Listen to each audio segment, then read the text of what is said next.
Hello, and welcome to Marketh, my own janky homebrew Dungeons & Dragons setting, filled with hidden dangers and bureaucracy? I am the person 76. So Marketh, it's this big frickin' continent. Wait, it actually appears to be quite small. I made this map at the beginning of the campaign using a friend's copy of a map-making software. I only detailed the terrain in this part of the map to protect my upload limit, so I got left with all this open space. Anyways, there are a total of 6 city-states that control the majority of the land on this continent.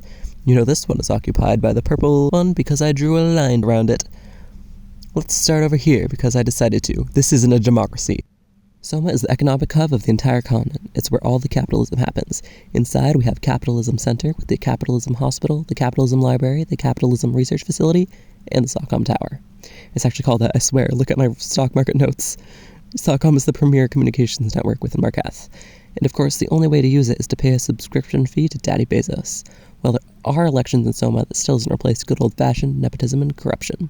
Wait, this isn't a fantasy world, this is just America. Is there no escape from this capitalist hellscape? Next up is Uruk, a maritime city known for its seafood and for nothing else.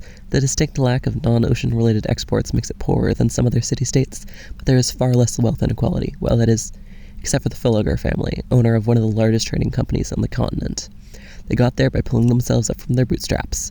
When I say that, I mean labor exploitation.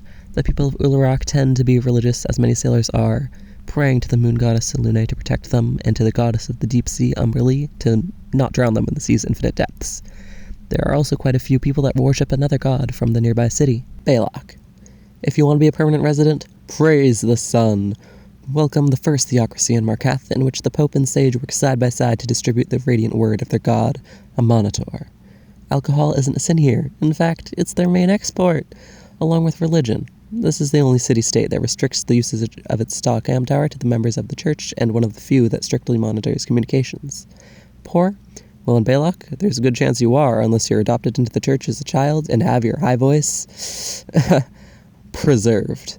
While there is a middle class of workers within the city, your best chances of making it in Balak's territory is the church, or to leave. Welcome to the city that my players will never pronounce correctly. We spent 7 sessions there, and every time they still say Drager Oob. Besides having my favorite name, this is also theocracy number 2. But wait, it's not just a theocracy, it's a theocratic ethno-state. This is the city that has become the center of worship for the dragon goddess of wishes, Kareska. Despite all the dragons being long dead, many Dragonborn have migrated to the city ruled by the church's High Archon. And you know what? All the other Dragonborn should worship Kareska too. And so, they decided that all the other Dragonborn are under their control. All of them. Life for most within the city and its surrounding villages is pretty good, aside from the rampant religious persecution. Most of the Dragonborn living there are middle class and actually speak their native language instead of conforming to common. There are even non-Dragonborn living there, although they have some boundaries to overcome.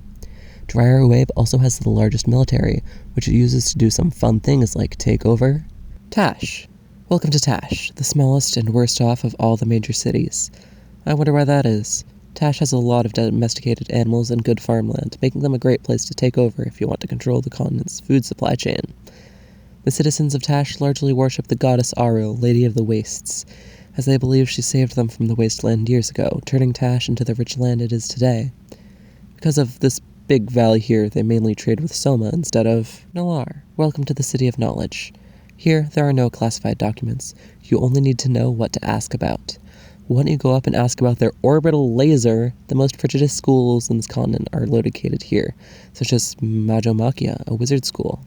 Unfortunately, they live in a representative democracy without an executive branch, which results in it doing pretty much nothing except slaughtering the southern nomads. There's also a strange amount of rusted and broken weaponry coming from that conflict. Let's hope that's not important. Anyways, our adventure didn't begin in any of those places. It started here in Eldath, a fishing town near Soma through which most trade between Soma and Uruk occurs. Here there's some fun figures like Veloheim, a veteran of the war with the northern barbarians, Jerry, a detective who had a lovely wife, before she died. Retha, wait, who is she? How did she get here? Anyways, she's here now. And Zeke, a shut-in researcher. It all started on a beautiful summer day, nary a cloud in the sky when... Wait, what's that purple light in the sky? Thank you for watching this different style of video from my usual video essays. I'm not sure whether I want to start a campaign recap series or go further into the world behind it. I'll probably do an Omniscient Reader video before that either way. Thanks again. This has been The Person 76.